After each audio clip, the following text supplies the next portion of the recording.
Alhamdulillahillazi arsala rasulahu bil huda wa dinil haqqi liyuzhirahu ala dini kullihi walau karihal kafirun walau karihal musyrikun walau karihal muslimun. Subhanaka la ilma lana illa ma 'allamtana innaka antal alimul hakim. Rabbi shrah li sadri wa yassir li amri wa hlul 'uqdatam min lisani yafqahu qawli. Alhamdulillah. Syukur kepada Allah Subhanahu Wa Taala. Segala puji bagi Allah Tuhan sekalian alam. Salam dan salam ke atas junjungan besar Nabi Muhammad sallallahu alaihi wasallam. Terima kasih banyak diucapkan kepada tuan pengurusi acara, bahagia tuan pengurusi masjid, tuan imam, barisan hulu balang, jawatankuasa penggerak masjid, pemimpin tempatan di semua peringkat dan seterusnya, tuan-tuan dan puan-puan dan rahmati Allah sekalian. Alhamdulillah. Dah lama dah tak dapat mic banyak je ni. Macam boleh gonggok kan.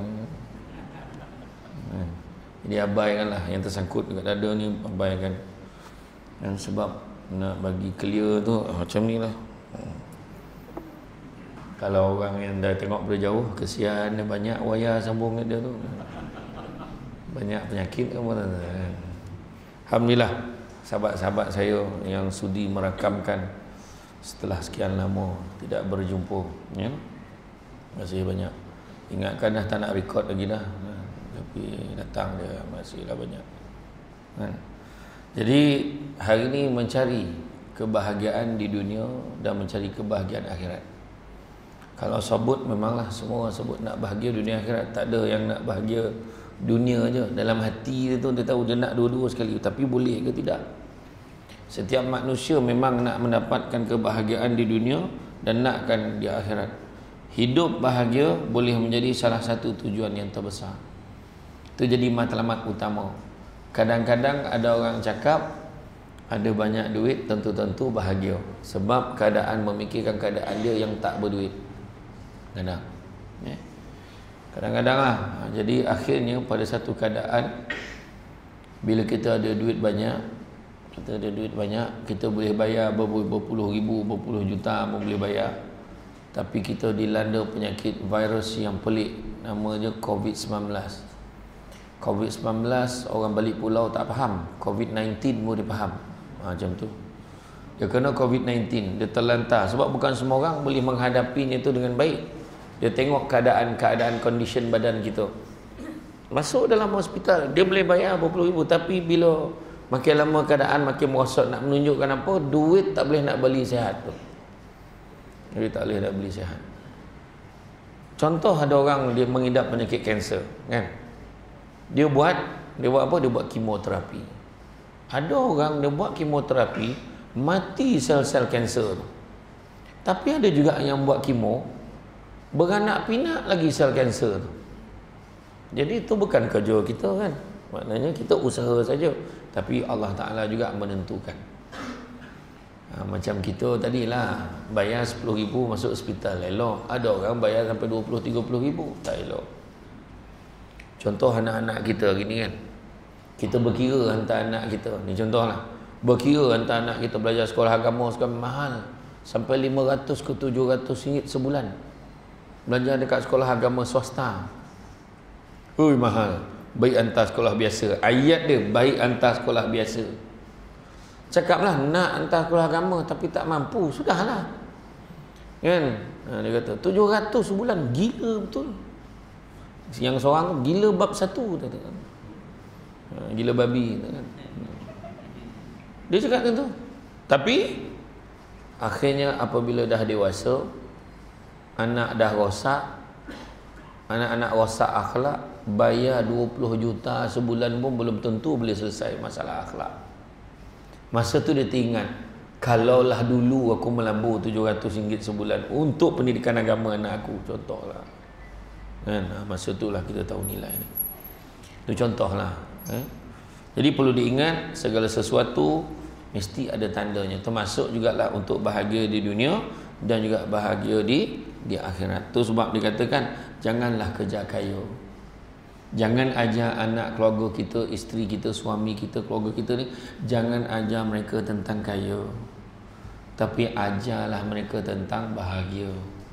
Kerana akhirnya satu hari nanti kita akan sadar, bukan semua perkara boleh dinilai dengan harganya. Ya. Contoh malam ni kan.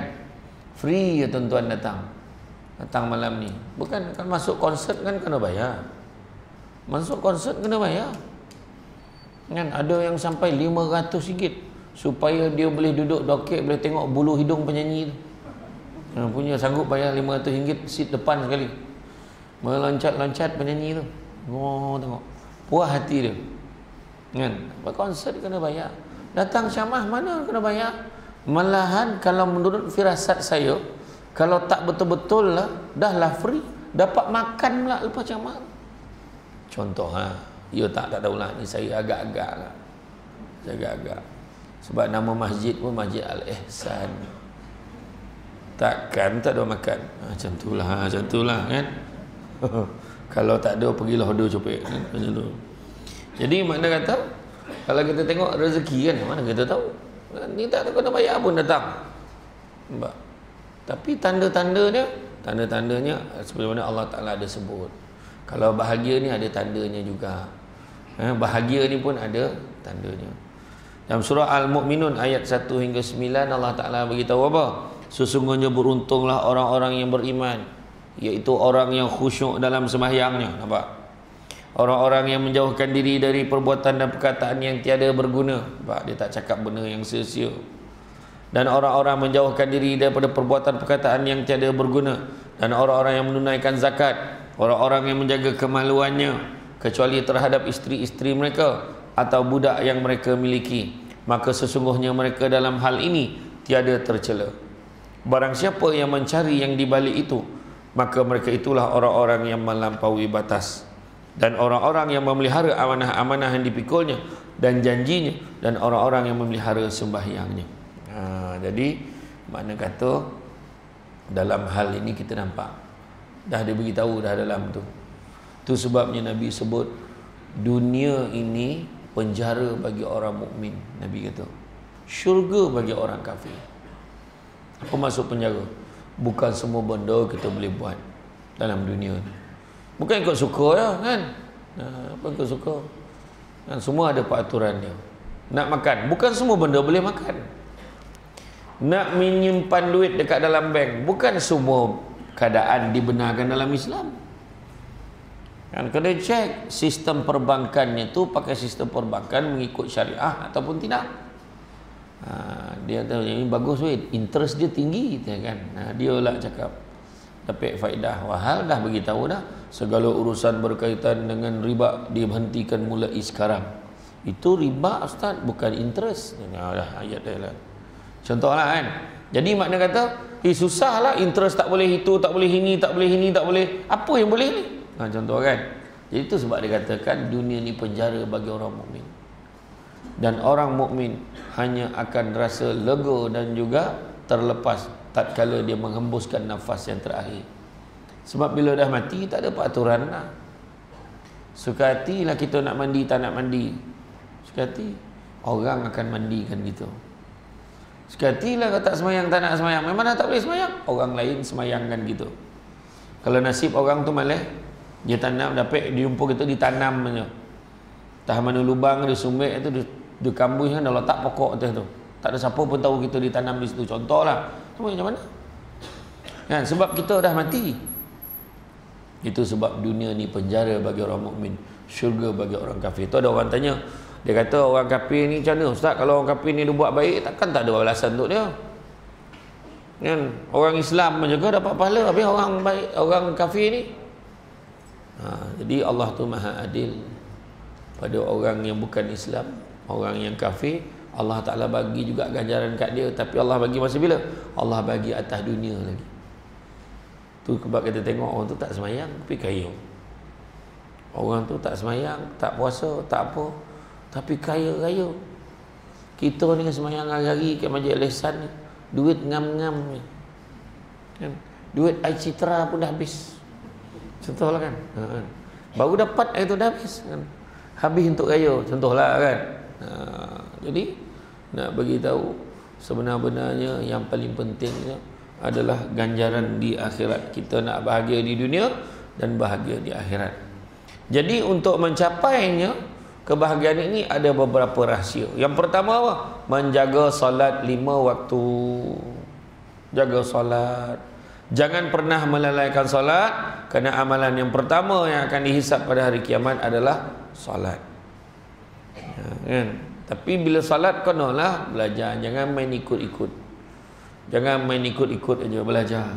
Mencapai kesempurnaan ibadah kena ada 4 perkara. Pertama, mestilah dengan apa? Mestilah dengan apa? Ilmu. Kena belajar. Tak tahu tanya. Betul tak saya semayang ni? Betul tak cara saya rukuk ni? Saya sujud ni okey tak? Apa nak berdiri pula sujud kau tu? Katakan, kau sujud lah. Kan? Macam mana sujud? Macam ni perbuatan ni. Tangan kau kat mana? Koning dahi kau, hidung kau kat mana? Semua ada. Semua diajar. Kau nak belajar kan? Macam itulah. Jangan bagi alasan. Ada satu hamba Allah ni pencen, pangkat tinggi daripada Putrajaya. Pangkat tinggi. Pencen tinggi, pangkat tinggi Putrajaya. Memang jusa lah. Jusa ke turus tak tahulah. Pengarah. Ketua pengarah. Balik kampung jumpa imam. Saya tak nak sebut kampung mana, tapi bukan balik pulau. Dia balik kampung, dia jumpa imam. Imam minta tolong, imam boleh tak ajar saya solat? Kerana saya selama ni tak tahu solat. Bayangan. Adalah satu hamba Allah sebut, dah tua-tua baru nak belajar. Ada yang cakap. Tapi kita kena fikir, jangan-jangan dia yang dah tua baru belajar tu lagi elok solatnya daripada kita yang perasan elok. Sebab kita mungkin juga ada di kalangan kita dah lama lagi masjid, tapi semayang pun ikut-ikut, tak pernah tanya. Tak pernah tanya guru yang tepat macam mana betul tak cara kita solat. Macam-macam cara orang kan. Macam-macam cara. Pergi Mekah tuan-tuan. Saya balik daripada umrah baru ni kan, ramainya orang kan. Ni 31 atau 30 Mei ni dah mula dah penerbangan yang pertama untuk jemaah haji tahun ni. Hujung bulan ni. Kejap ya kan. Kejap yang masa berlalu. Tu maknanya apa? Kejap yang masa berlalu. Tu maknanya apa? Nak mati. Payah warna fikir kan? Apa lagi kalau dah copek masa berlalu? Memang tanda-tanda nak matilah. Tanya budak lah. Budak-budak yang pegang handphone, yang merakam lah. Tangannya dah ponik pegang tu. Bila lah nak habis ceramah ni? Kalau aku tahu kau bawa tripod tadi, siapa suruh? Contoh lah kan. Sebab pada dia orang, dia nak simpan, nak rekod, nak tunjukkan kawan. Tengok, aku ada malam tadi depan Samsul debat. Contoh lah. Contoh lah kan. Jadi dia tak fikir benda lain. Yang lain yang merakam ni lain pula. Dia rakam ni kan, dia nak edit, dia nak buat, dia nak keluarkan, nanti dia nak buat dengan feature-feature, dengan ada gambar-gambar, ada so terkeluar macam tu, macam-macam lah. Samsul debat tu yang golap tu tiba jadi putih, macam tu lah. Macam-macam lah dia buat kan. Adalah target-target dia. Macam tu juga macam dulu masa puasa kan. Puasa, budak-budak ni puasa, ya Allah lambatnya nak berbuka. Tapi orang budak-budak sekolah menengah yang dah banyak sikit homework assignment dia, cepat berbuka tapi lambatnya nak raya. Kan? Orang tua lain nak macam-macam fikir. Bayangkan 25 Ramadan dah bergaduh. Patut kita raya hari Senin, bukan Selasa. Marah. Marah lah. Kan? Indon raya, Brunei raya Senin. Kenapa kita Selasa? Huru-hara orang yang tengok bulan anak bulan. Kan? Bayangkan. Maknanya marah kalau raya tu hari Selasa. Tiba-tiba umum hari Senin pun marah juga. Lambang tak sampai bakar lagi tu. Contoh lah. Jadi orang Malaysia ni macam tu. Buat apa pun marah. Semua tu. Sekolah buka marah, sekolah tutup lagi marah. Covid tutup sekolah. Sampai bila nak tutup sekolah? Akhirnya buka sekolah. Bila buka sekolah, kes tinggi lagi. Kenapa buka? Semua salah. Warning tuan-tuan. Macam itulah. Jadi dalam solat ni, balik semula cerita solat tadi. Pertama, mesti dengan ilmu. Kedua, mestilah ikhlas. Yang ketiga, mestilah ada perubahan pada tindak tanduk dan perangai. Semayang-semayang nombor ekor laju ya. Macam mana kan? Semayang mengumpat, berbakul sampai kan. Penceramah tak sampai lagi ke? Maghrib dah ni. Mana? Contohlah. Penceramah sampai dah tadi. Kan? Lebih kurang telajak simpang sikit. Kan? Jadi yang keempat, mestilah dimulakan dengan niat. Niat kena betul. Sahaja aku sembahyang maghrib 3 rakaat sebab mak mentua aku ada kat rumah. Contoh. Tu niat juga tu. Kalau tidak memang dia tak sembahyang. Contoh. Sahaja aku sembahyang maghrib 3 rakaat kat masjid, tiba-tiba malam ni aku datang sebab dengarnya YB pun datang. Contohlah. Kang boleh jumpa dia. Contoh, ada orang macam tu. Ada. Kan? Tapi kat Masjid Al-Ihsan tak adalah tempat lain. Ini semua ikhlas ni. Terpancar cahaya keikhlasan. Nampak lah. Agaklah. Macam tu lah. Jadi, yang paling penting kali tu, ingat 4. Mencapai kesempurnaan ibadah. Saya tak sempat nak urai panjang lah. Maknanya kena pilih slot ceramah yang lain. Maknanya confirm kena panggil lagi dia ni. Macam tu. Kan? Jadi, Allah berfirman dalam surah Al-Baqarah ayat 238 yang artinya peliharalah semua solatmu dan peliharalah berdirilah untuk Allah dalam solatmu dengan khusyuk. Khusyuk. Semayang ni dengan khusyuk ni maknanya penekanan tu, fokus kita kepada Allah Ta'ala tu lebih daripada benda lain. Masalahnya kita semayang jumpa barang hilang. Allahu Akbar. Lah, atas almari rupanya. Nampak dah tu. Kan? Yang perempuan nak Allahu Akbar. Lah, baju tu tak jahit tepi lagi tu. Kan? Dia dah bagi kat customernya tapi belum jahit tepi. Allahu Akbar. Lah, tadi air tutup ke tidak tadi? Tadi sembahyang maghrib Allahu Akbar. Samsul Rubat dah sampai ke belum? Contoh kan? Risau. Kan? Imam pun fikir ni nak baca ayat panjang ke ayat pendek malam ni. Kau panjang dah sampai pula dia. Contoh lah kan. Tak adalah kan. Contoh. Kadang-kadang tu kita sebab sembahyang dengan benda lain. Cuba kita buat perbandingan dia. Sembahyang subuh berapa minit agaknya kalau kita boleh ambil? Taklah 5 minit. Sembahyang zuhur ambil lah 5 minit. Sembahyang asar 5 minit, 5 minit, 5 minit. Semua 5 minit kita ambil. Baru 25 minit. Itulah siap zikir, siap doa. Tambah lagi 25 minit. Baru 50 minit. Campurlah kok terlupa sikit. Ambil lah. Slow sikit baca. Kita rengamkanlah 1 jam. Baru 1 jam untuk solat. Lagi 23 jam untuk benda-benda lain. Menyebabkan kita susah nak khusyuk dalam solat. Bercampur benda-benda lain. Tapi kalaupun 1 jam, tapi kita letakkan itu sebagai apa orang balik pulau sebut tu, priority macam tu. Letakkan dia sebagai keutamaan, insya-Allah kita tak akan membenarkan benda lain mendahului solat kita tu. Semayang tu fikir Allah Ta'ala, fikir Allah dan Rasul, memahami baik-baik dalam surah. Dalam kitab muka Syafatul Qulub di bawah tajuk cinta dan mahabbah kepada Allah. Bila dia dengar orang tu membaca ayat suci Al-Quran, menggambarkan betapa teruknya azab neraka. Orang yang tengah berenang tu tenggelam, punya risau, takut tenggelam, dia punya risau, akhirnya lemas mati kat dalam air. Sebab dia faham. Kita baca ayat tu elok senyum sebab lepas tadarus tu dapat kain pelikat,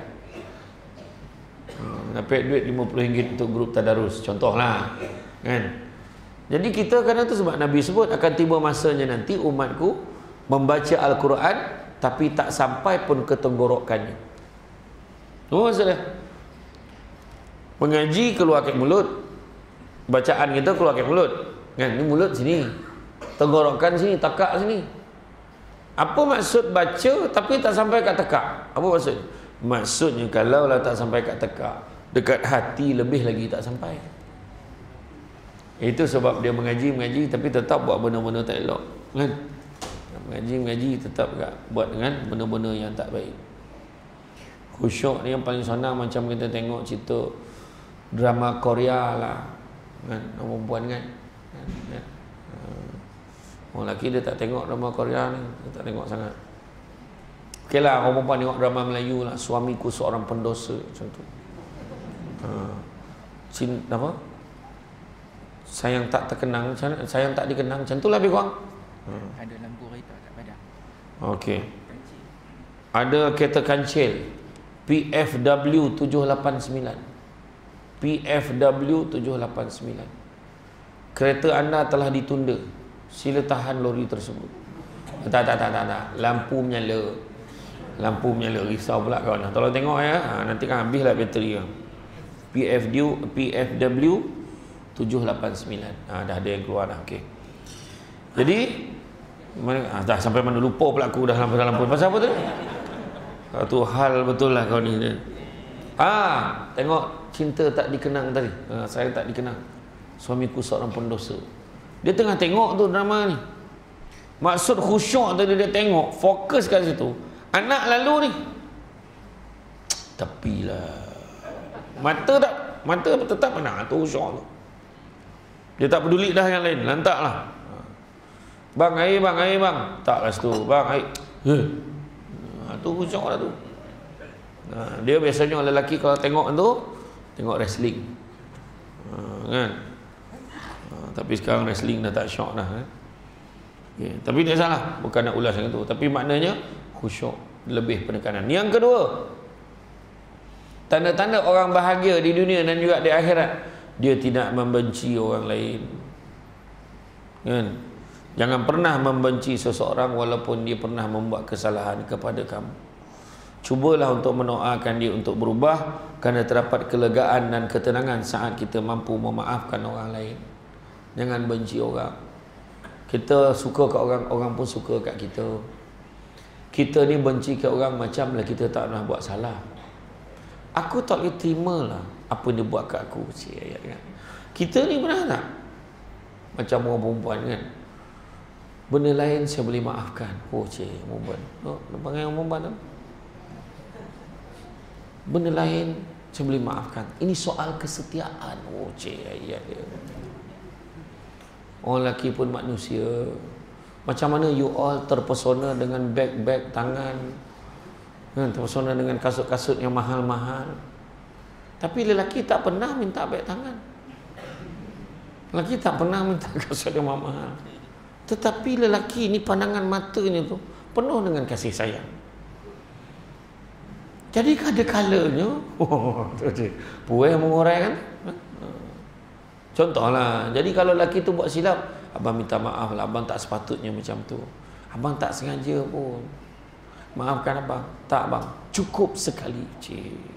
Sekali. Cara cakap tu macam dia tak pernah buat salah lah. Macam tu lah. Tapi orang lelaki jangan cuba-cuba. Kau buat salah sekali memang sepanjang hayat lah kau menanggung. Jangan main-main. Dia nampak semayang 5 kali sehari tu.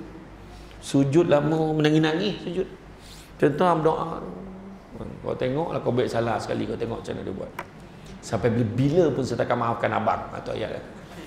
Sampai bila-bila dia ambil pula ayat ustaz tu, abadan abadah. Apakah kan? Macam tu lah. Tapi bukan perempuan sinilah, tempat lain. Tempat lain sini okey. Sangat memaafkan. Orang lelaki pun sama, jangan hukum orang perempuan. Sebab kita ni manusia. Semua buat salah. Semua buat salah dan silap. Kan? Jadi jangan kita memanjangkan. Dua perkara yang paling mulia di sisi Allah, tapi susah nak buat. Yang pertama minta maaf, yang kedua memaafkan. Cukup susah. Senang cakap kat orang, tapi kena kat diri sendiri belum tahu lagi. Minta maaf, kenapa susah? Kenapa aku minta maaf dengan dia? Bukan aku salah. Itu ayat biasa. Kenapa aku nak minta maaf dengan dia? Bukan aku yang buat salah, ni dia. Kenapa aku minta maaf? Aku pak saudara, dia anak buah.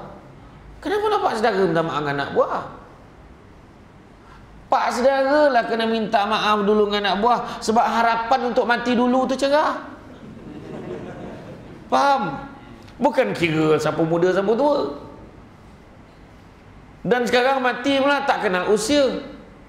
Mungkin muda mati, mungkin tua mati, mungkin sehat mati, tak sehat pun mungkin mati. Jadi jangan tunggu-tunggu. Buat salah, tak kira siapa betul siapa salah, minta maaf dulu.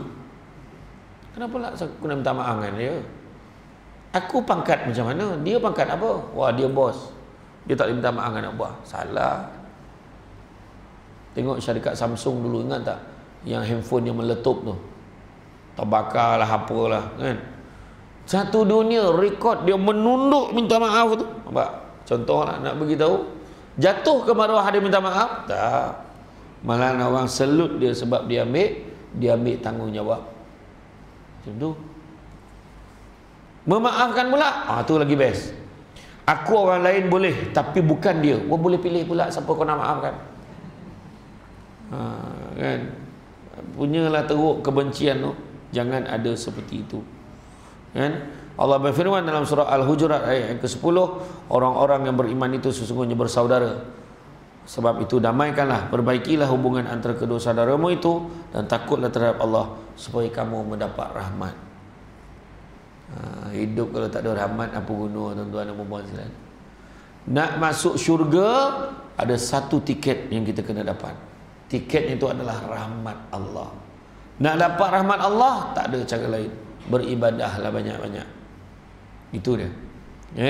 Tapi kalau hidup kita tak dapat rahmat disebabkan kita tidak memperbaiki hubungan kita satu dengan yang lain, maka rugilah kita.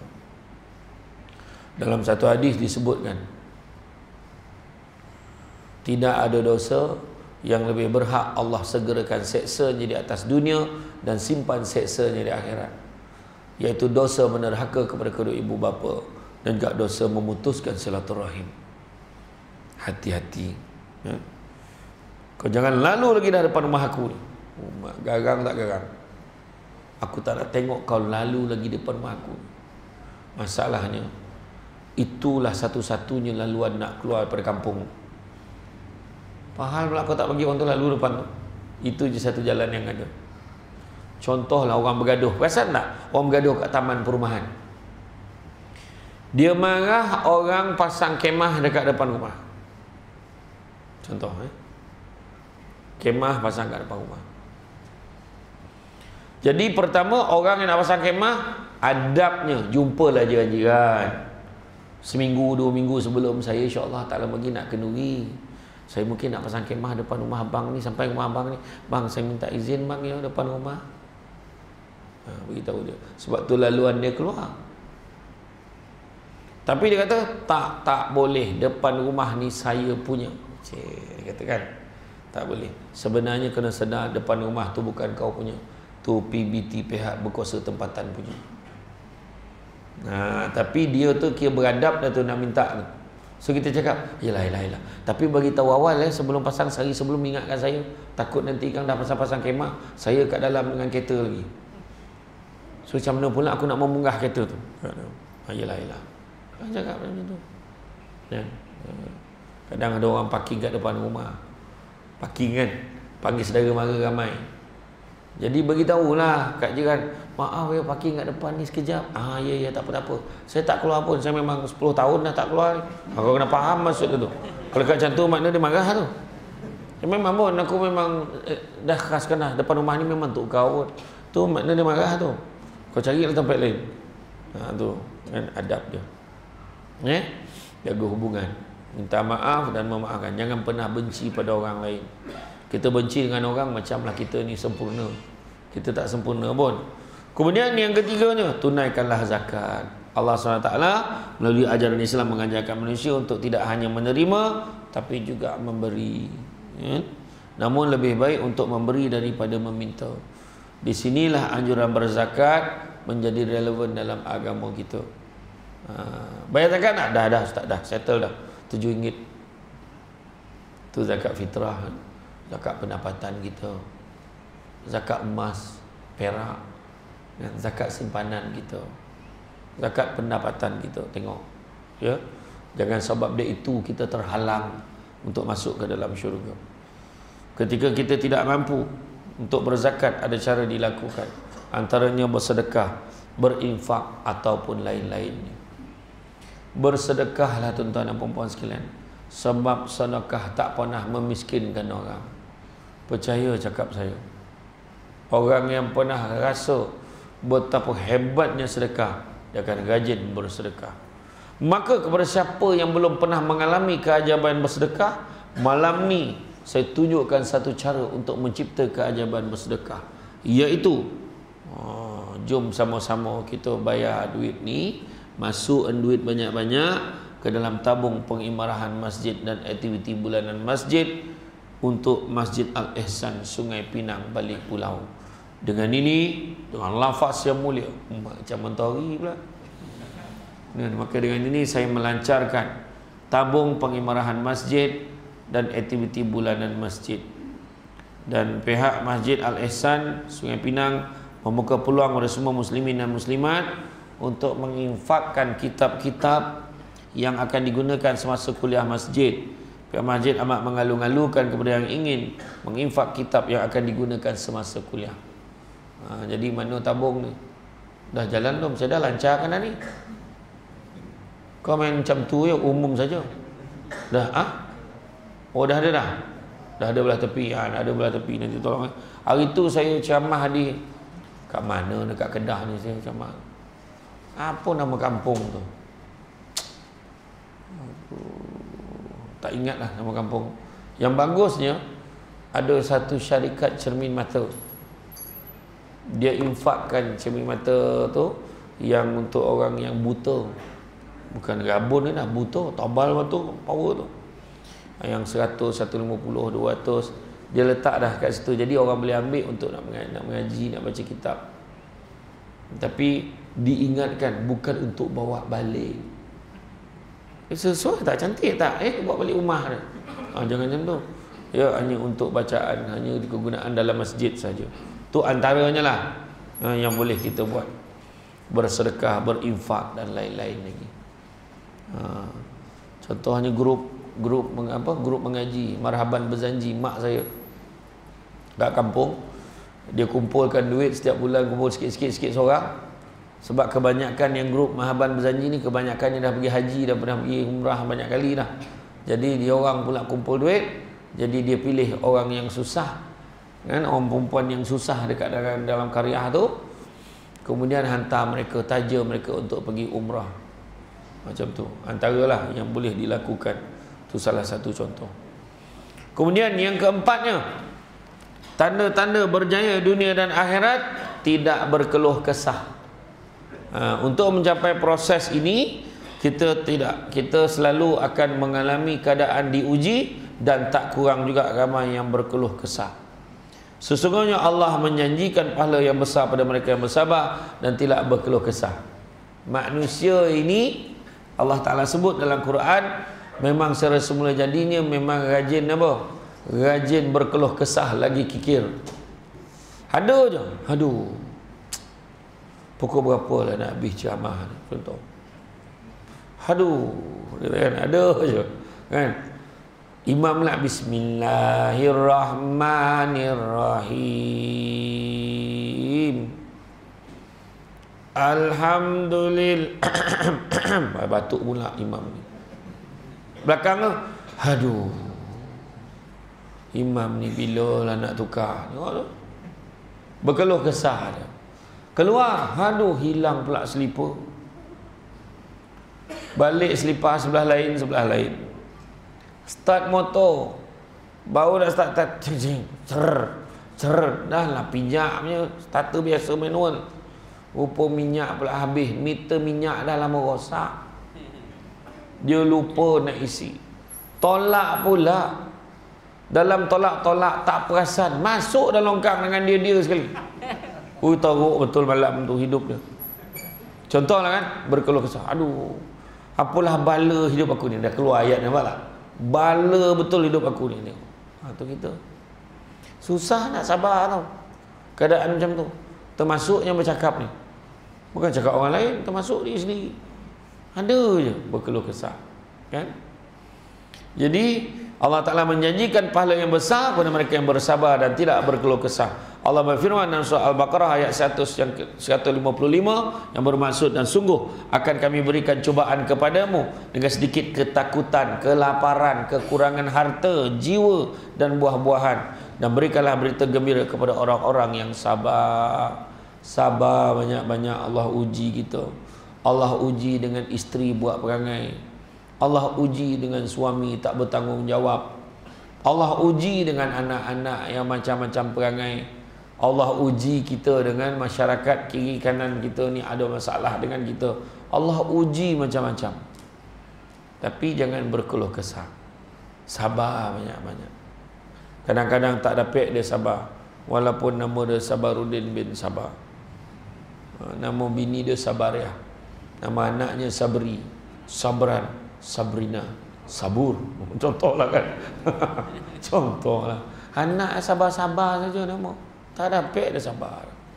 Kan? Jadi sabar. Allah uji macam-macam. Barang hilang, kereta rosak, rotek mati serentak lah. Kenapalah time ni rotek nak mati? Oh, nampak dia marah. Ya. Ya. Bali apa? Isi borang nak pergi umrah, dia letak muka Syamsul Debat. Udah pergi dengan Syamsul Debat, sekarang masuk 4,000 aja bayar. Ya, murah betul. Sebab ada hamba Allah sponsor. Sudahnya tawaf di KLIA, tak sampai naik kapal terbang, potang tu dah sampai dekat balik pulau. Lah, kau tak pergi umrah? Balik hari je. Dah kena tipu. So, untuk makluman semua, Kementerian Pelancongan dah maklumkan, nak pergi umrah sekarang minimum 6,990. Maknanya 7,000 dan ke atas. Kalau bawah pada tu jangan percaya, membohong. Tak dibenarkan. Ya. Baru ni saya pergi ingat rehat pada ceramah.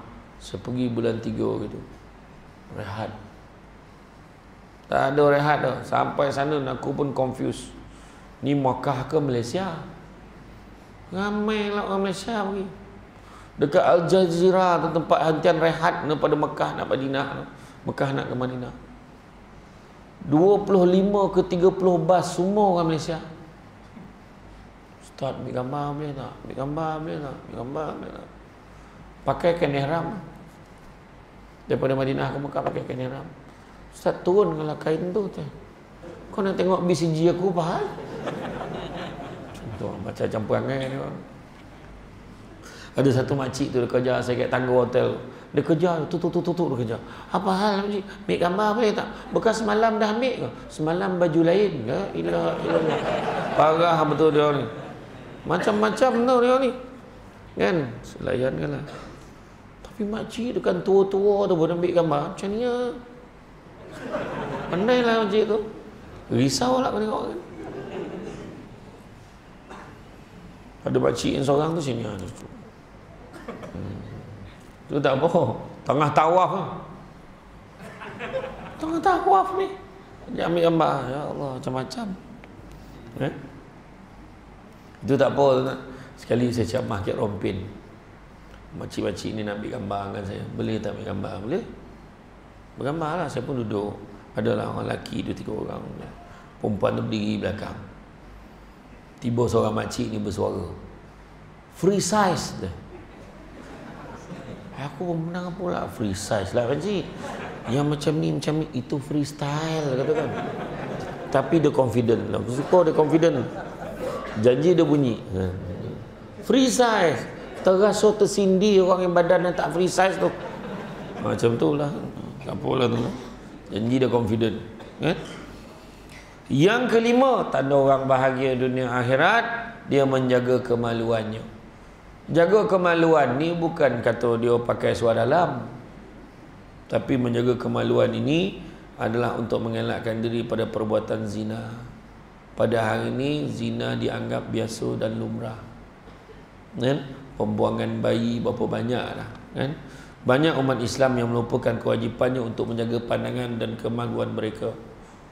Maka dari itu, siapa yang mampu menjaga pandangan, pemikiran, ucapan dan tindakan, bererti dia menjaga agamanya. Kadang-kadang kita mungkinlah tak pandang perempuan kat tepi jalan. Kita mungkin tak tengok kat kelab malam. Tapi kita ada kelab kat tangan kita. Iaitu kita ada telefon bimbit sekarang. Kita tekannya, tak payah pergi tempat tu, terpaparlah kat depan mata kita. Tu kena hati-hati. Ya, jaga. Dan sebagai suami, tolong pastikan isteri, anak-anak perempuan kita dijaga. Itulah maksud dayus yang sebenar. Membiarkan isteri, mendedahkan aurat untuk lelaki yang bukan mahram dia, kan? Dan kita tak rasa bersalah pun, kita rasa okey. Itulah dayus yang sebenar-benarnya. Dia pakai tudung, tapi bila dia menunduk terjongket baju tu, nampak kulit badan dia tu, nampak suara dalam dia jenis apa. Betul? Ni betul berlaku. Pakai tudung tapi baju ketat, dia tak tutup aurat, tapi dia balut aurat. Pakai baju ketat-ketat. Nak pakai ketat-ketat, pakai kat rumah. Biar dia tersumbul pun tak apa kat rumah. Untuk suami kita. Tapi kat luar untuk apa? Kan? Itu sebabnya bila perarakan mengumumkan ketibaan kedua mempelai masuk ke dalam dewan, kan? Banyak yang kenuri yang tertangguh. Masa PKP itu tak lebih baik kenuri.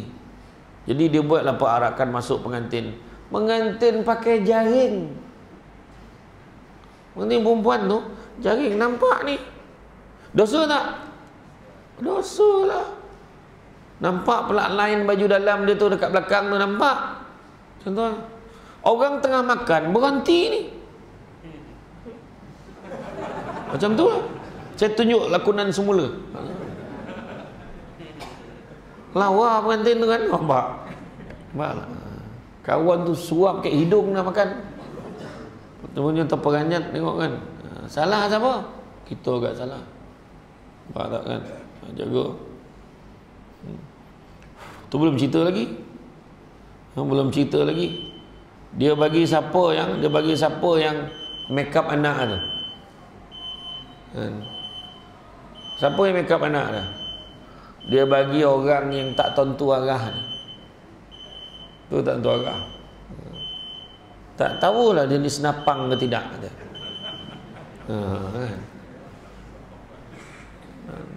Anak kita perempuan, kita bagi yang betul lah. Kan? Dah elok senapang pakai baju perempuan, pening tak? Dah senapang je lah. Faham ke tidak senapang ni? Faham. Allah cantiknya, comel, la ilaha illallah. Dia jantan tu. Dosa tak? Dosa. Menyabah tu, mana? Bubuh bodak kata-katakan je. Lipstick, buat lepas tu pasang apa nama tu? Yang bulu mata yang melontik tu lah, macam tarian naga tu. Kan? Ayah tengok ni kurang sikit. Ayah itu jago tengok macam mana. Melampau ke tak melampau, sudahlah. Apa kalau tak make up tu tak jadi kahwin? Jadi ya. Apa salah kan? Parah kan. Jadi itulah dia. Dan firman Allah SWT dalam surah Al-Ma'arij ayat 29 hingga 31 yang bermaksud, dan orang-orang memelihara kemaluannya kecuali terhadap isteri mereka atau budak-budak mereka miliki, maka sungguhnya mereka dalam hal ini tiada tercela. Barang siapa mencari sebaliknya, maka itulah orang yang melampaui batas. Ya? Kemudian seterusnya, tanda orang bahagia dunia akhirat, dia bersikap rendah hati. Sentiasa merendah diri, tak ada belagak-belagak. 3 penyakit sombong apa dia? Yang pertama ujub, yang kedua riak, yang ketiga takbur. Dia masuk dekat dalam masjid ni, dia masuk, aku yang paling awal ni, dah seminggu dah ni, aku paling awal. Dalam hati ujub, dia terasa syok dia. Kedua riak, dia tengah semayang tu, bismillah, terdengar bunyi sliding door, ada orang masuk, cet. Langsung baca Bismillahirrahmanirrahim. Biar orang tu dengar dia semayang. Itu riak tunjuk kat orang. Yang ketiga dia siap cakap, kau perasan tak siapa paling awal datang masjid minggu ni? Wah, tu confirm takbir. Belagak. Jangan kita sombong. Kadang-kadang dalam hati ada kan, Allahu Akbar, Bismillahirrahmanirrahim, Alhamdulillahi Rabbil Alamin. Dalam hati, sedap juga suara aku. Sendiri puji tu. Itu tu. Dia sendiri cakap, sedap juga. Itu dia kan. Jadi hati-hati ya. Sebab kita kena faham, bukan semua orang memiliki hidup yang berkecukupan. Kalau diri kita tergolong dalam orang yang berkecukupan, orang yang senang berduit, tanamkanlah sikap rendah hati agar terhindar dari sifat sombong yang akhirnya merugikan kita. Yalah. Saya pun tak tahu, kadang-kadang saya naik kereta besar pun orang cakap, kereta besar, Ustaz, belagak abang. Naik Azia tak bagi parking dalam pula. Tadi kena tahan kat rela tadi. Minta maaf cik, parking penuh. Parking kat luar. Termasuk Tuan Amin, Assalamualaikum. Lawat tak habaq. Musuh dalam. Kan? Macam tu lah. Susah. Rendah hati walaupun tinggi. Kan? Saya suka orang cakap ni Azia ni nak cover lah. Bukan. Memang aku suka ni Azia tu. My favorite car. You know. Seperti parking kat rumah ada dah suruh tattoo rumah Datuk Seri tu. Kereta tu Jaguar, Porsche, Lamborghini. Kat mana aku nak parking? Akhirnya saya parking lah sebelah Jaguar. Barulah sama level. Jaguar Pro 2. Kan sama bunyi tu. Parking sebelah tu kan. Tak ada apa lah. Apa yang kita risau? Bila jam sama berhenti. Betul tak? Malah nak orang naik motor buruk yang 30 km sejam. Sakit hati tengok kan. Nampak tak? Itulah kita nak belagak-belagak apa yang kita nak lagak kan. Bukan bawa mati. Kan? Sama. Nak belagak dengan nama Samsul Debat. Besok lagi 5-6 tahun tak keluar Samsul Sebat pula. Mana kita tahu Samsul Sebat, Samsul Debat, Samsul Debi, semua tu. Kan? Tu isteri saya bising, abang ni ceramah. Kan? Memang betul hari tu bulan puasa setiap hari ceramah. Kalau boleh pagi raya pun nak suruh ceramah. Kalau boleh lah. Tapi saya break itu dia dah ceramah balik. Abang ni ceramah. Saya kata abang ni ceramah entah 3-4 tahun ni lagi. Besok abang dah tak ceramah, abang relax ke rumah, jangan kau muntah tengok muka abang, sudahlah. So mula lah tanya orang perempuan ni betul lah. Ceramah. Bila kita duduk rumah tak ada ceramah kan ni? Kan payah tu. Balik awal salah, balik lambek salah.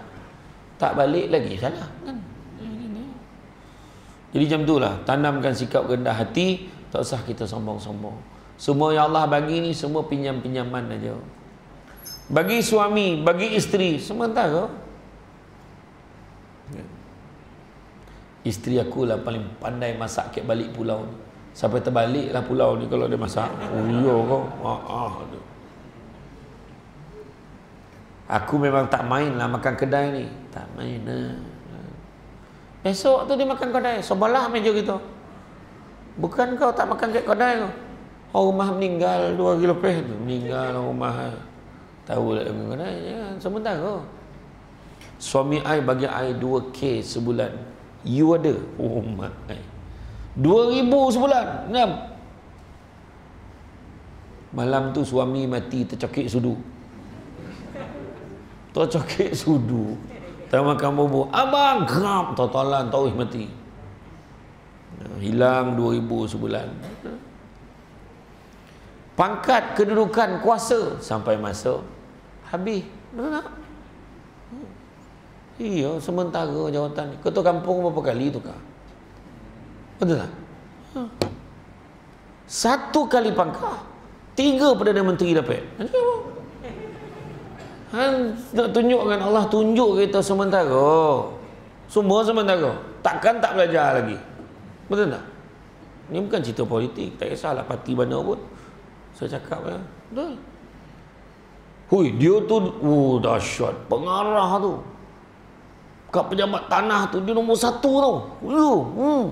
Sampai masuk duduk kat tiang masjid ni. Bahal tu pencen. Betul. Kan? Bukan nak cakap orang, nak termasuk saya. Saya dulu beberapa tahun dulu, banyak tahun lah, pengarah undang-undang ni, legal advisor. Sekali dapat kad pesara, tunjuk kat hotel, dapat 10%. Pencen. Betul tak? Jadi mana satu kita punya? Tengok. Harta lagi lah. Cuba tengok. Dulu berapa ramai orang macam Hulawa kau punya Viva ni. Viva. Tiba-tiba dah ada Beza. Tak lama lagi ada Sama. Beza dah ada. Lepas tu Sama lah pula. Kancil dah keluar. Kenari dah keluar. Apa? Seladang tak keluar ni? Tak lama ni keluar seladang kan? Iya tuan. Sementara. Tapi dia orang cakap kalau nak kalau nak bawa kereta laju, isi minyak yang paling laju sekali dekat belah-belah utara banyak Buruk oil. Jangan kata sebab buruk laju kan, isi minyak kan? Dan begitu juga kan, kita disebutkan sombong ni merugikan apa? Sebab sombong ni sifat siapa? Sombong sifat siapa? Sifat siapa? Sifat iblis dan syaitan. Sebab dia tak nak sujud pada Nabi Adam. Seterusnya, tanda-tanda orang bahagia dunia akhirat, dia selalu memberi kan? Konolah selalu memberi kepada orang lain, selalu ingat orang yang lebih susah pada kita. Kata Nabi, kata Imam Al-Ghazali, salah satu contohnya nak bagi hati kita ni ingat kat orang lain adalah bila kita lapar tu yang kita puasa. Kata Imam Al-Ghazali, orang yang sentiasa membiarkan perutnya berada di dalam keadaan kenyang akan dihinggapi 5 perkara. Orang yang sentiasa perut dia kenyang, maknanya dia tak berlapar, dia akan ada 5 perkara. Pertama, dia susah nak fikir orang lain sebab dia anggap orang lain kenyang macam dia. Dia fikir orang lain tu adalah makanan dia tu, dia tak fikir orang lain, yang penting dia kenyang. Kedua, dia mudah ingkar pada perintah Allah. Bila terlalu kenyang, dia tersandar. Bila tersandar, dia terlalap. Bila terlalap, dia tak semayang. Contoh. Yang ketiga, dia susah nak mendengar nasihat daripada orang-orang yang baik. Suka hati aku lah. Yang keempat, kata-katanya banyak menyakitkan hati orang. Dia tak peduli, yang penting dia kenyang. Dan yang kelima, dia mudah ditimpa penyakit. Selalulah memberi, kerana Nabi pun beritahu sesungguhnya tangan yang di atas lebih baik pada tangan yang di bawah. Makna memberi tentu-tentu lebih baik daripada yang menerima. Contohnya macam ni kan, nak sedekah pelancaran tabung perimanan masjid ni, bagi, jangan risau, tetap yang terbaik. Bank in, ambil nombor akaun. Nombor akaunnya bank mana? Agrobank. Agrobank. Bank Agrobank. Nombor akaun tak. Description, doakan saya kaya. Amount RM1. Tu tak tahan lah. Amount ni RM1 kan. Cita-cita doakan saya kaya tadi kan. Itulah modal tak nak keluar banyak, tapi untung nak banyak. Tak apalah. Yang penting ikhlas. Ayat tu kan. 20 tahun ikhlas ni RM1 ni. Kan? Itu masalah. Tak apalah, yang penting bagi-bagilah kan, ikhlaskan hati. Ada orang kalau dah mati besok kan dalam kubur, Ya Allah, lapang pula kubur dia. Taklah lapang sangat, tapi lapang lah. Lapang kubur aku. Kenapa lapang kubur aku ni? Malaikat pun beritahu, sebab dulu kau pernah sekali kau sedekah ke Masjid Al-Ihsan tu, kau bagi RM1. Dan masa tu paling ikhlas kau bagi. Sebab dalam poket kau memang tinggal RM1 masa tu, kau cakap bagilah, adalah rezeki lain. Tiba-tiba ikhlas dia tu, RM1 tu. Dia cakap apa dalam kubur tu?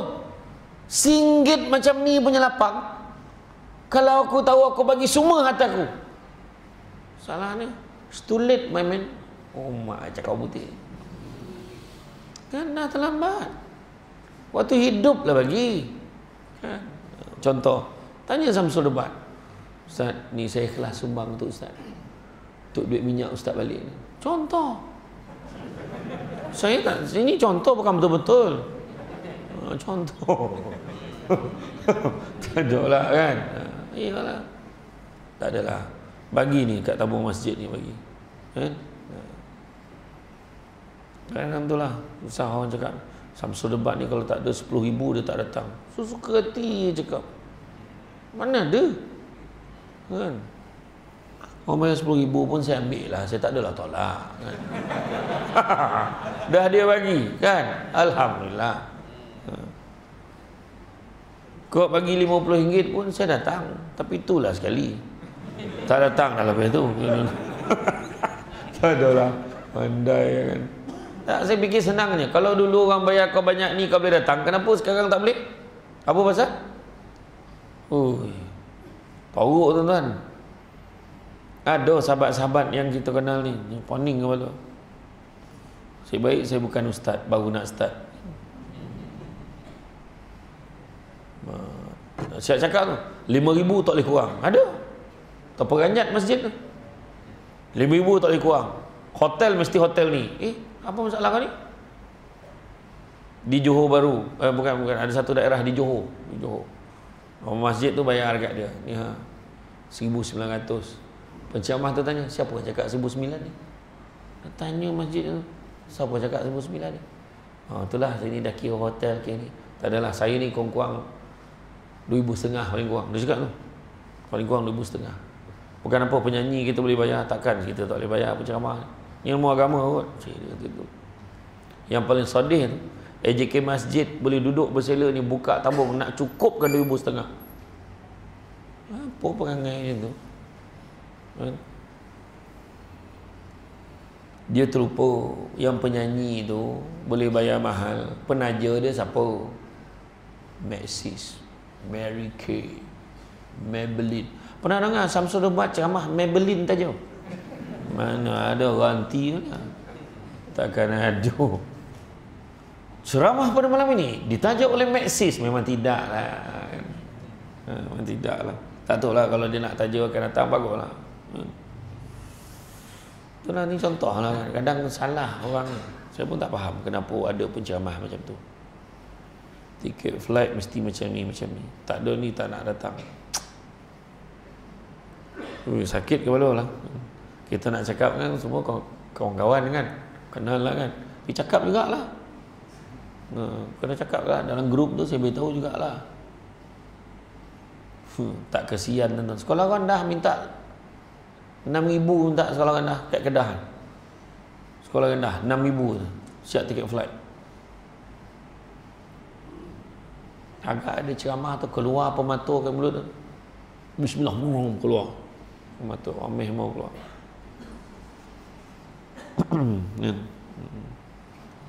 Saya ceramah kuliah ada beberapa kuliah lagi. Ada yang bayar RM70 lagi pun ada. Ada yang bayar 500, saya bayar 300. Okey lah. Kan? Tak ada masalah tu. Saya ceramah dekat Pahang, ada satu sekolah rendah. 10 sekolah combine minta saya ceramah. 10 sekolah dekat Benta, sempadan daerah Kuala Lipis. 10 sekolah combine nak bayar 300. Terangkat kening.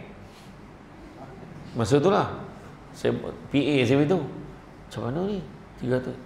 Boleh je lah saya cakap. Tapi tanyalah ada tak tempat-tempat lain nak sekali kita sekalikan.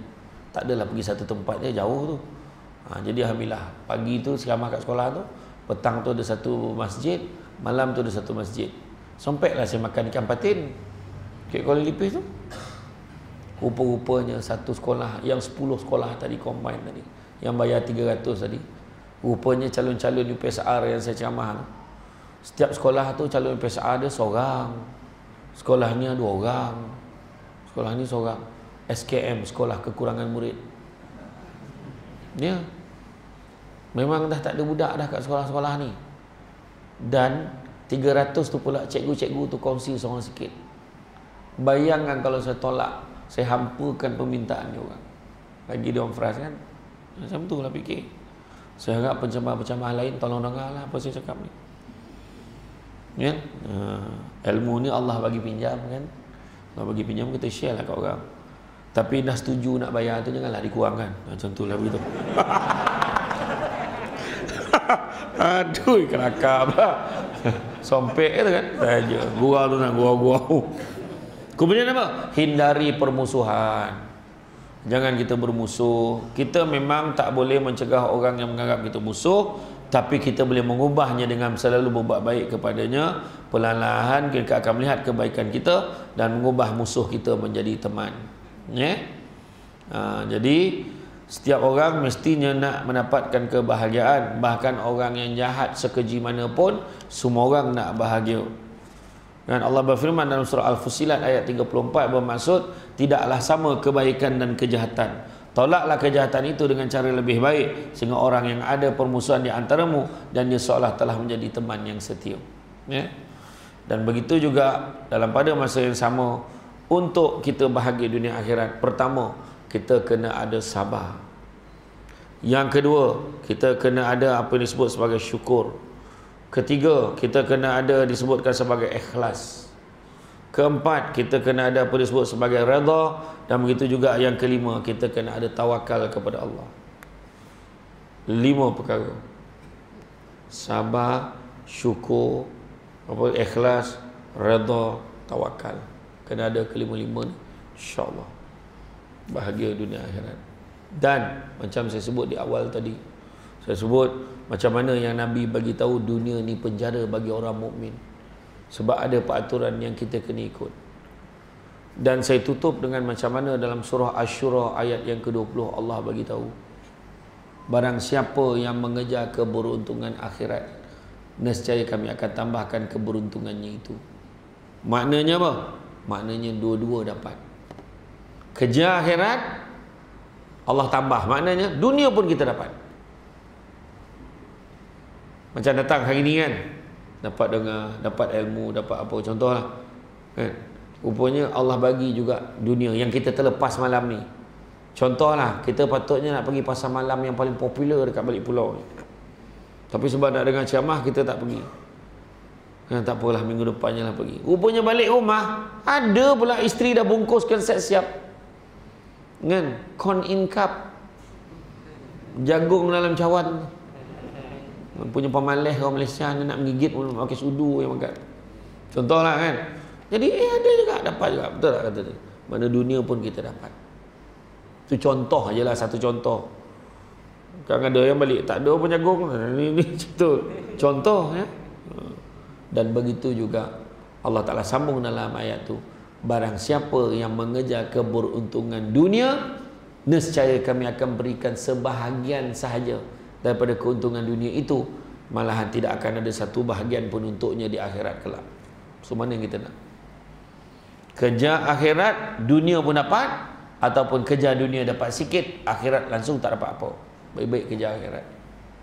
Ya. Jadi tuan-tuan dan puan-puan sekalian, itulah antara pengajaran yang boleh kita dapat kan, nak kejar kebahagiaan dunia akhirat. Nabi pun sebut tangan yang di atas lebih baik pada tangan yang di bawah, memberi lebih baik pada menerima. Dan Nabi juga cakap banyakkanlah melihat yang di bawah daripada melihat yang di atas. Tengok orang lagi susah pada kita, kita akan lebih bersyukur dengan apa yang kita ada. Jangan kejar kaya, tapi kejarlah bahagia. Kan satu hari nanti kita akan sedar, bukan semua perkara boleh dinilai dengan harganya. Jadi tuan-tuan dan puan-puan sekalian, sepandai-pandai tupai melompat, akhirnya jatuh ke tanah jua. Walaupun perkongsian sudah tamat, mudah-mudahan meresap ke dalam jiwa. Budak-budak membawa galah, nak menjolok buah berangan. Kalau ada silap dan salah, dikata tidak, dicaci jangan. Cantik dipandang rumah penghulu, kayu tu ukir dari papan. Alang-alang menuntut ilmu, sebuti pasir, jadikanlah intan. Mana kembang-kembangkanlah ilmu ni kepada orang lain. Walaupun sikit, walaupun simple. Samsul Ubat biasa akan bagi poin yang senang-senang kita nak faham dan senang-senang kita nak ingat. Jadi kongsikan kepada yang lain. Dan tenang-tenang air di laut, sampan kelok mudik ke Tanjung. Hati terkenang, mulut menyebut, jasa baik Masjid Al-Ihsan ini menjemput, rasa nak junjung. Jadi itu saja daripada saya. Dan sebelum saya mengakhiri ceramah ni, untuk makluman, dekat luar sana ada satu meja ajaib. Atas meja tu ada barang, bukan untuk diambil tapi untuk diboli. Kan jangan main sawuk buat balik kan, ya? Relax, muka tak bersalah buat balik kan. Tak ada apalah, hanya ada susu kambing al-am. Susu kambing campur kurma, campur madu yang diizinkan. Perempuan faham? Maknanya madu lebah. Itu madu diizinkan. Susu kambing campur kurma, campur madu. Pertama dia tak ada bau sebab dia tak pakai kambing balik pulau. Dia pakai kambing daripada Holland, Belanda. Dia baik untuk orang yang sakit lutut, sakit tumit, yang sembahyang dekat kursi tu elok amalkan, insya-Allah. Yang tak boleh berjalan-jalan, lutut sakit, bila sujud lutut berbunyi tap tap tap tap tap kan. Minum tu insya-Allah. Dia juga baik untuk orang yang gastrik, GERD, pedih hulu hati, memang sangat baik. Dia baik juga untuk orang perempuan yang hormon merayau, untuk kejap awal, kejap lambat, kejap tak mana perginya. Tapi mana yang dah tak ada tu tak usahlah cari. Dah tak ada. Tapi kalau minum datang dia balik rezeki, ya? Untuk perempuan yang pregnant, elok amalkan supaya nak mengelakkan baby lahir jaundice, demam kuning, minum daripada awal, ya. Dan begitu juga hari ni kita offer beli 1 45, beli 2 90. Macam sama habis tak payah kan. Beli 1 45, beli 2 80. Tak bawa duit tak apa, nanti boleh transfer. Ditakdirkanlah sampai rumah hilang ingatan. Nampak macam mana? Redha lah tuan-tuan. Jadi itulah dia. Ya, bang ni jangan berebutlah, kalau dah habis nanti bagi je nama, nombor telefon dengan apa, nanti kita WhatsApp dan kita akan postkan, ya. Itu saja. Yang baik itu datang dari Allah SWT. Kurang itu punca kelemahan saya sebagai manusia biasa. Pokok sekayu daun selasih. Thank you, terima kasih. Assalamualaikum warahmatullahi wabarakatuh.